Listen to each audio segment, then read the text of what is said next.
भागवताचार्य बाबा जी, जिनके विषय में आप मुझे लगता है एक हफ्ते से सुन ही रहे हैं। मंच पर उपस्थित संत महात्मा भैया और वास्तविक बंधु भगिनी,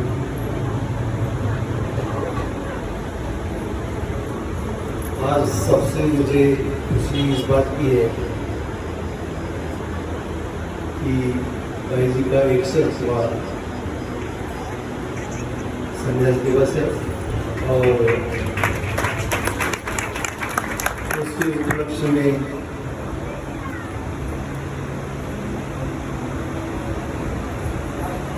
संस्कार महात्मा जी, संस्कार मुनि जी होना चाहिए।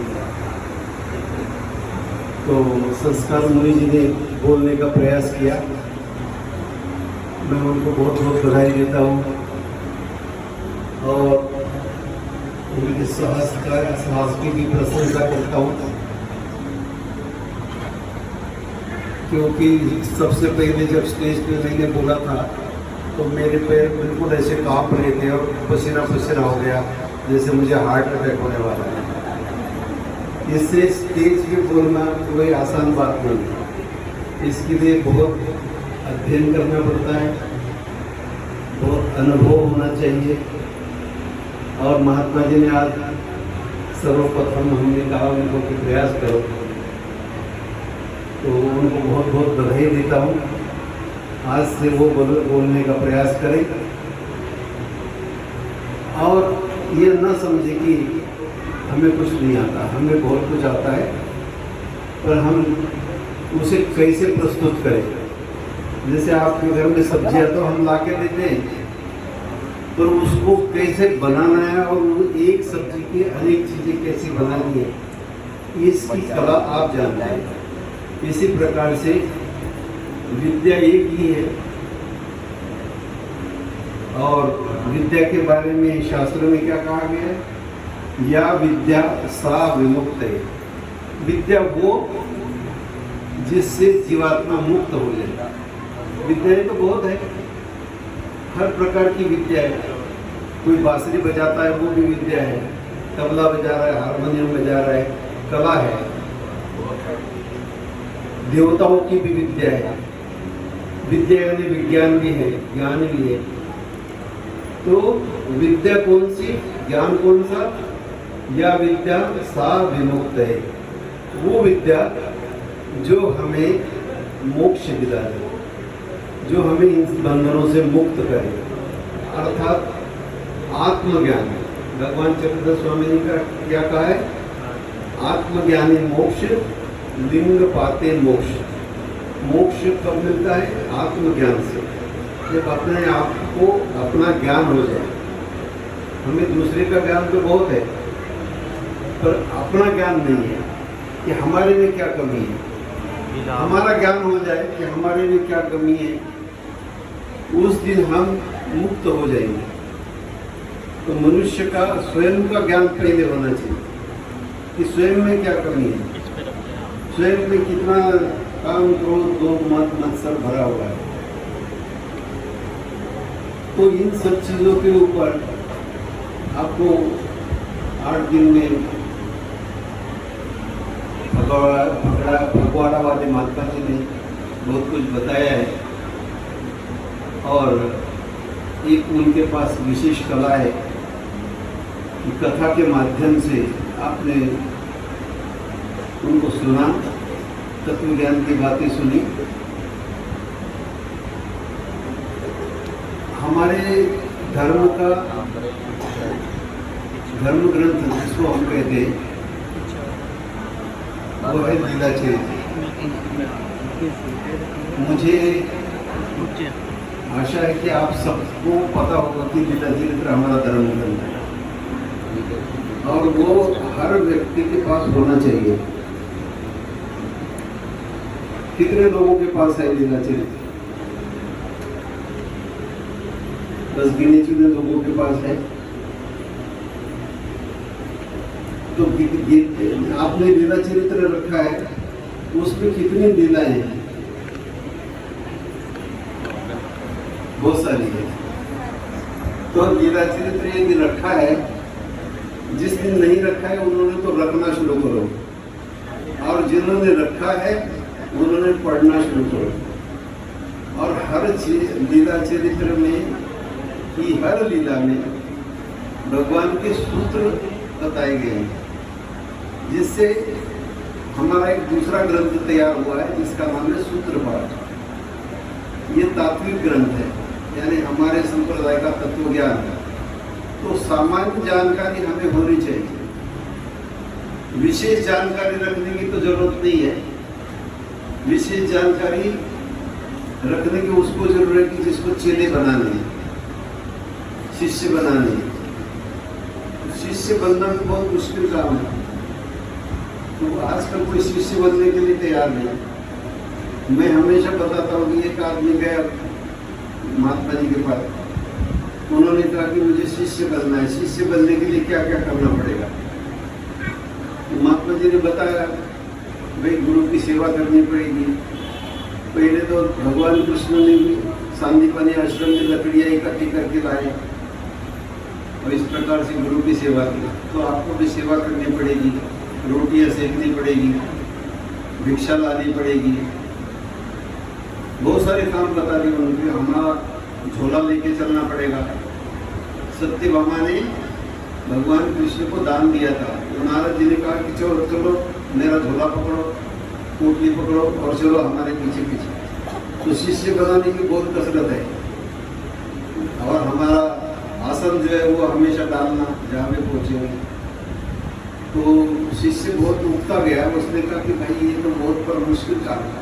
क्योंकि गुरु जी ये बताओ कि गुरु बनने के लिए क्या क्या करना पड़ता है। तो बोले गुरु बनने के लिए तो कुछ करना नहीं पड़ता, 4 बातें बताओ ज्ञान की। लोग पूजा करेंगे, खाना ला के देंगे, मौज ही मौज, गद्दा डालेंगे उसके ऊपर, सो जाओ आप। तो बोले फिर महाराज मैं ये काम करता हूँ, कुछ दिन के लिए मुझे गुरु बना दो।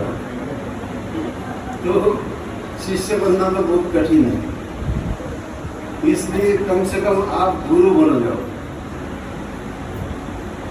गुरु बनने में यातनाएं बहुत ज्यादा है, ये भी ध्यान में रखो।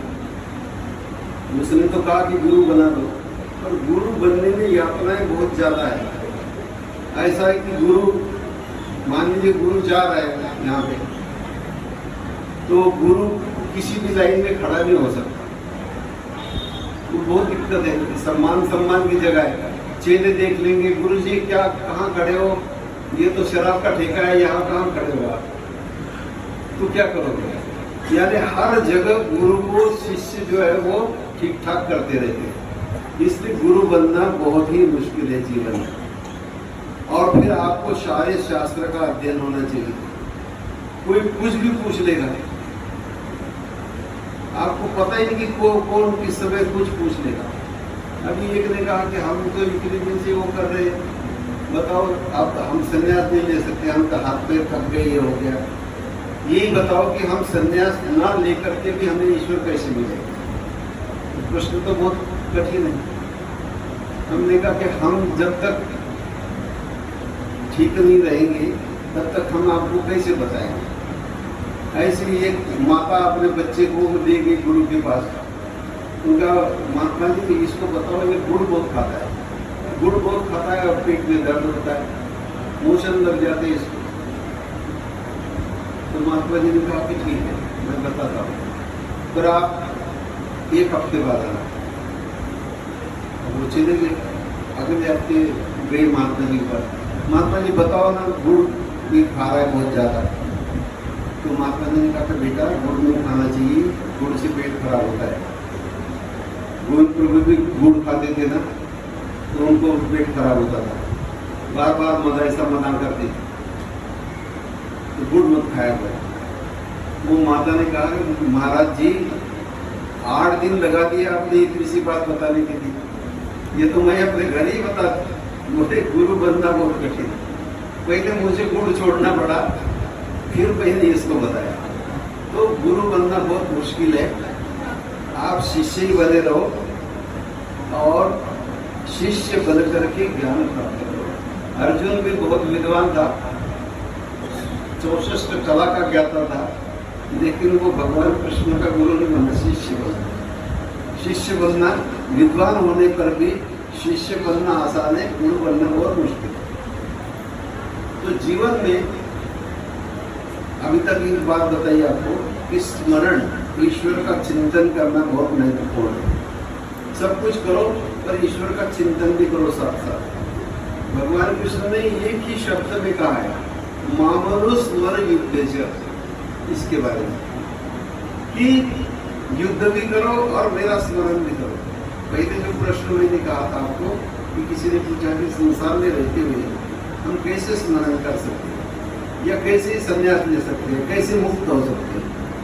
तो ये कोशिश मत करो जैसे आजकल लोग कर रहे हैं। जब हाथ पैर थक जाएंगे तो बच्चों ने घर के बाहर निकाल देते, उससे अपना वो आश्रम में जाके रहते हैं। ऐसा संन्यास मत लो, ऐसी अवस्था में जाने की जरूरत नहीं है।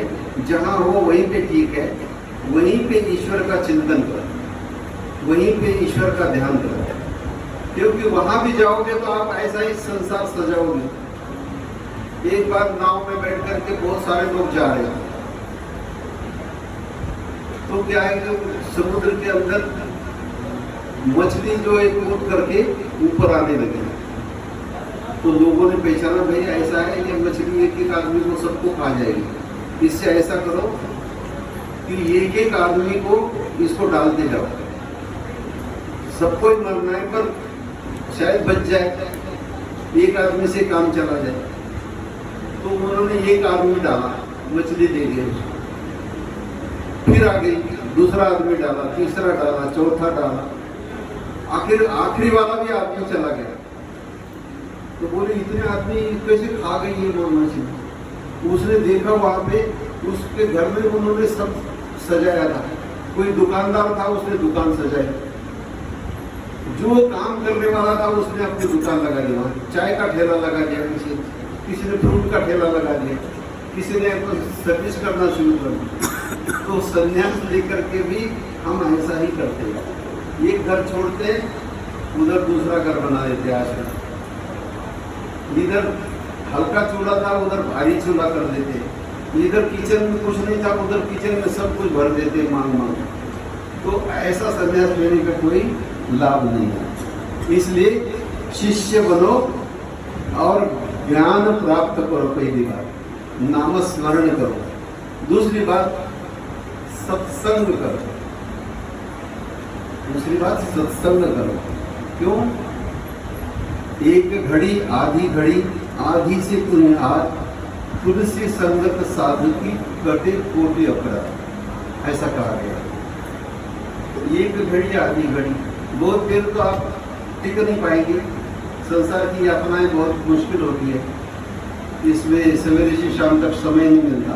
लेकिन थोड़ा सा समय मिल जाए तो उसमें साधु की संगत में यदि मनुष्य चला जाए तो मनुष्य के बहुत सारे पाप कट जाएंगे। उनकी सेवा में उनसे कुछ सुनेंगे, कुछ सीखेंगे, कुछ किसी के पास बैठेंगे।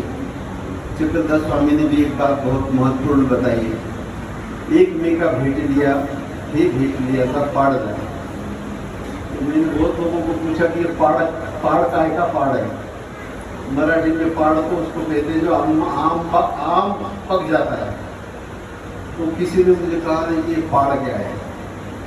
एक मील का भेंट लिया पाड़ जाए, यानी यदि दो सत्संगी व्यक्ति मिल जाते हैं, दो सज्जन व्यक्ति मिल जाते हैं, तो भगवान कहते हैं कि ईश्वर आनंद प्राप्त हो जाता है। ईश्वर मिलने का आनंद प्राप्त होता है। ईश्वर मिलने के आनंद के सदृश तुल्य उसके जैसा आनंद मिलता है। तो ऐसा है कि किसी का फोन आ जाए तो क्या कहते हैं आप? पहले कहते थे चिट्ठी आई तो आधा मिलन हो गया, अब फोन आया तो आधा मिलन हो गया। अब तो फोटो भी दिखती है जिसका फोन आया उसका, तो फोन आया तो पौना मिलन हो गया। आपको आदमी दिखाई भी दिया, बात भी हो गई। इस प्रकार से यदि साधु साधु से मिल जाए, वास्तविक साधु से मिल जाए, तो एक में का भेट लिया, एक में ईश्वर भेटने के समान उसको आनंद प्राप्त होता है। क्यों कि दोनों मिलने पर एक दूसरे का कुशल पूछेंगे, दोनों मिलने पर एक दूसरे की आनंद में, खुशी में वो उल्लसित हो जाएंगे, तल्लीन हो जाएंगे, और कई अपराध उसके जो है वो एक दूसरे को क्षमा कर देंगे कि ये करो, प्रायश्चित करो, तो आपके दोष कट जाएंगे। इस प्रकार का ज्ञान वहाँ प्राप्त हो सकता है। इसलिए भगवान चक्रधर स्वामी ने 2 बातें बताई। अब इसमें ही और दो बातें ऐड करनी है। एक स्थान पर मंदिर बन रहा था, कुछ लोग पत्थर तोड़ रहे थे, तराश रहे थे। कोई इंजीनियर था, आर्किटेक्ट था, वो नक्शा बना रहा था, और कोई एक मजदूर काम कर रहा था। एक आदमी आया, उसने पूछा, मजदूर लगा था, वो बहुत तन्मय होकर के सेवा कर रहा था, सारा पसीना पसीना हो रहा था। उसने कहा, भैया तुम क्या कर रहे हो? उसने कहा, मैं तो भगवान की सेवा कर रहा हूँ। उसने ये नहीं कहा कि मैं पत्थर तोड़ रहा हूँ या मैं मजदूरी कर रहा हूँ। उसने कहा, मैं भगवान की सेवा कर रहा हूँ। ये कैसी सेवा? बोले, हम पैसे तो नहीं दे सकते और कोई जमीन भी नहीं दे सकते, हमारे पास कुछ है ही नहीं, लेकिन हमारे पास दिल है, हम मन से ईश्वर की सेवा कर रहे हैं, हमारे करने से क्या होता है, पर हम कर रहे हैं। दूसरे व्यक्ति को पूछा, तुम क्या कर रहे हो? उन्होंने कहा कि हम इसका नक्शा बना रहे हैं। तो पहले व्यक्ति में समर्पण है, सेवा है, प्रेम है, वो तन्मयता से उस कार्य को कर रहा है और उसका कोई परिश्रम भी नहीं ले रहा है। एक व्यक्ति परिश्रम कर रहा है, पत्थर तोड़ रहा है, लेकिन उसका पैसा ले रहा है, और एक व्यक्ति उसका नक्शा बना रहा है, यानी उसको कैसे खड़ा करना है, उसका ज्ञान है उसका। ये पहला व्यक्ति प्रेमी है, दूसरा व्यक्ति कर्म करने वाला है, तीसरा व्यक्ति ज्ञानी है, वो ज्ञान से सेवा कर रहा है, कोई कर्म से सेवा कर रहा है, तो तीसरा व्यक्ति प्रेम से सेवा कर रहा है। ये तीनों योग गीता में बताए गए। पहला योग का नाम है ज्ञान योग, दूसरे का नाम है कर्म योग, और तीसरे का नाम है भक्ति योग। प्रेम बोलीजिए, भक्ति बोलीजिए, चक्रधर स्वामी ने कहा प्रेम ही भक्ति है। प्रेम जब परिपक्व होता है तब भक्ति होती है। प्रेम में झगड़े होते हैं ना, किसी से प्रेम होता है, जैसे बच्चे के साथ तुम्हारा स्नेह है, प्रेम है, लेकिन बच्चे को भी आप डांटते हो, कभी थप्पड़ भी मार देते हो, तो प्रेम में झगड़ा होता है, लेकिन भक्ति में कोई झगड़ा नहीं है।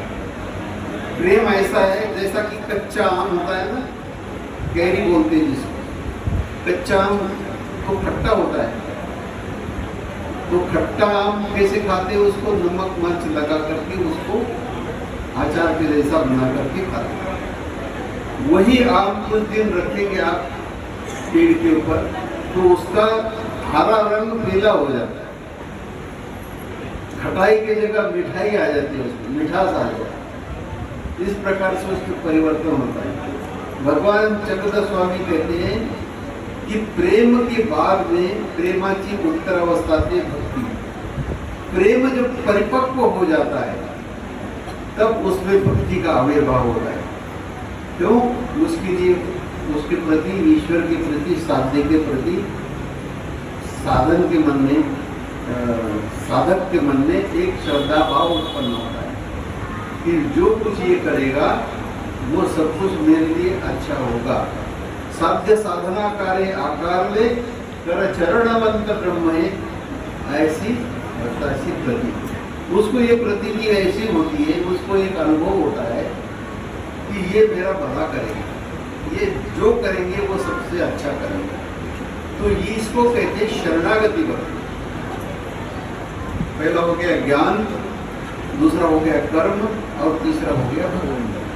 तो भक्ति जब परिपक्व होती है, प्रेम जब परिपक्व होता है, तब उसका रूपांतरण भक्ति में हो जाता है। और भक्ति में साध्य ही मेरा सब कुछ है, ईश्वर ही मेरा सब कुछ है, इस प्रकार का भाव उस साधक में होता है। यानी प्रार्थना करने वाले का भाव ये होता है कि मेरे सामने जो भगवान है यही मेरे सब कुछ है, यही मेरा सब कुछ है। तो ये दो प्रकार का होता है। भक्ति जो है वो दो प्रकार की होती है। जैसे कि पिता के साथ उनका पुत्र जा रहा है बाजार में जा रहा है, तो पिताजी पहले हाथ पकड़ते हैं ना बच्चे का कि चल मेरे साथ, अभी वो छोटा है पीछे रह जाएगा, इसलिए हाथ पकड़ते हैं पिताजी और चलते चलते बीच में फिर बच्चा क्या करता है कि पिता ये हाथ छोड़ देते कि वो चल रहा है मेरे पीछे, चल रहा है, तो फिर बच्चा मेरे पीछे रहता है, कुछ करता है, रास्ता भूल ना जाए, मैं खो न जाऊं, इसलिए वो पिताजी का हाथ पकड़ता है। पिताजी का हाथ पकड़ता है, अब फिर भीड़ इकट्ठी हो जाती है। जब चाट बाजार में जाते हैं खूब भीड़ इकट्ठी हो जाती है, फिर क्या करते हैं पिताजी, बच्चे को गोदी में ले लेते हैं, माता अपने बच्चे को गोदी में ले लेती है और उसको चाट पकौड़ी खिलाती है। इस प्रकार से भक्ति दो प्रकार की है। भक्ति दो प्रकार की है। भगवान पहले पकड़ते हैं भक्त को, अपना भक्त पहले भगवान को पकड़ता है, और जब भक्त संकट में हो तब भगवान उसको गोद में ले लेते हैं। इसके लिए हम हमेशा एक दृष्टांत देते हैं कि एक भक्त भगवान की बड़ी सेवा करता है, तो एक दिन वो समुद्र के किनारे पर जाता है, समुद्र के किनारे जाता है और एक जगह बैठता है, देखता है कि अपने जो पद चिन्ह है, पैर के निशान है, उसके साथ साथ और एक पैर के निशान है। कहता है ये कौन किसके निशान है? वो भगवान की प्रार्थना करता है, भगवान बताओ ये किसके चिन्ह है? तो भगवान कहते हैं ये मेरे चिन्ह है, जहाँ जहाँ मेरे भक्त जाते हैं उनके पीछे पीछे मैं भी जाता हूँ। तो ये मेरे चिन्ह है, मैं तेरे साथ हूँ क्योंकि तू मेरा हमेशा चिंतन करता है। भगवान चक्रधर स्वामी क्या कहते हैं? निरंतर स्मरण के दिया ईश्वर समान होए। यदि निरंतर ईश्वर का चिंतन किया जाए, स्मरण किया जाए, परमात्मा को याद किया जाए, तो वो ईश्वर के समान ही होता है, वो शक्तिशाली होता है। वो ईश्वर का आह्वान भी करता है तो ईश्वर उसके पास आ जाता है, इतनी शक्ति उसके अंदर आती है। तो वो भक्त बड़ा प्रसन्न होता है कि अरे मैं तो अकेला समझता था, ये तो भगवान मेरे साथ रहते हैं हमेशा, तो बहुत खुश होता है। कुछ दिन बीत जाते हैं, रोज वो घूमने जाता है, रोज वो पद चिन्ह देखता है। एक दिन घर में कुछ झंझट हो जाता है, भाई उसको निकाल देता है, बहुत परेशान होता है, बहुत रोता है। फिर भी वो अपना प्रतिदिन के बाद ही समुद्र के किनारे पे जाता है और जा करके बैठता है, पीछे देखता है तो आज भगवान के पद चिन्ह नहीं है। बहुत रोता है, बहुत परेशान होता है।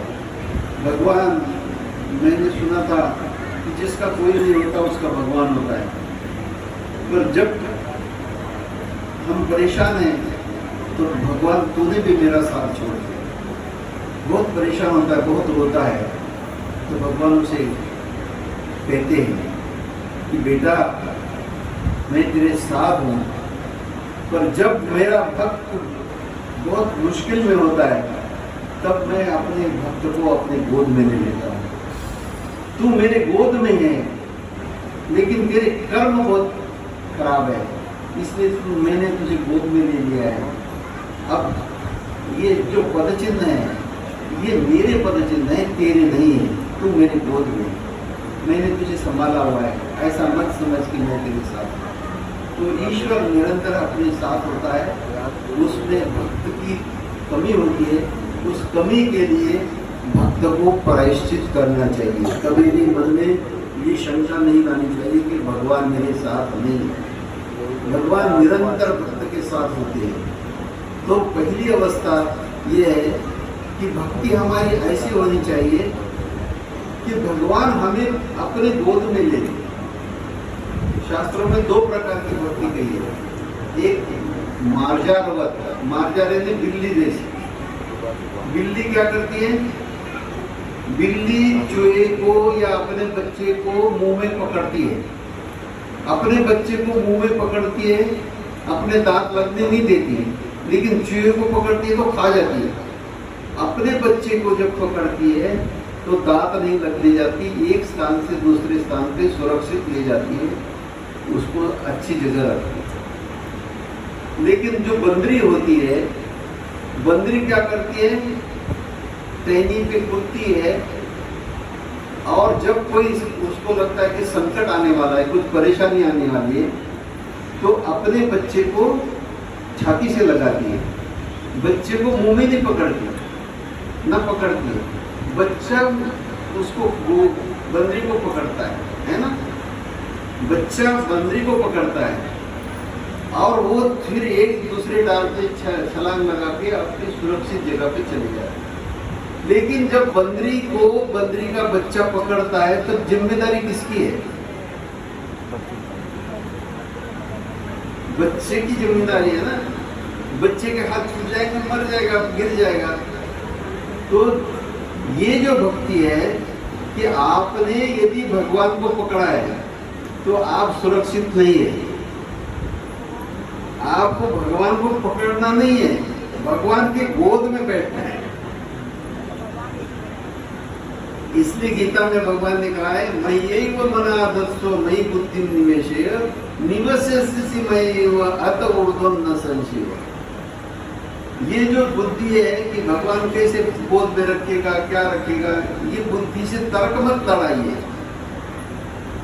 माता बाहर बच्चा खेल रहा है, कुछ परेशानी में है, तो बच्चा दौड़ करके एकदम आता है और माता के गोद में बैठता है। अब संकट कैसा भी हो, संकट कैसा भी हो, बच्चे के मन में एक ही विश्वास होता है कि माँ मुझे बचा लेगी, और वो जाकर के बच्चे के माँ के गोद में बैठ जाता है और अपने को सुरक्षित समझता है।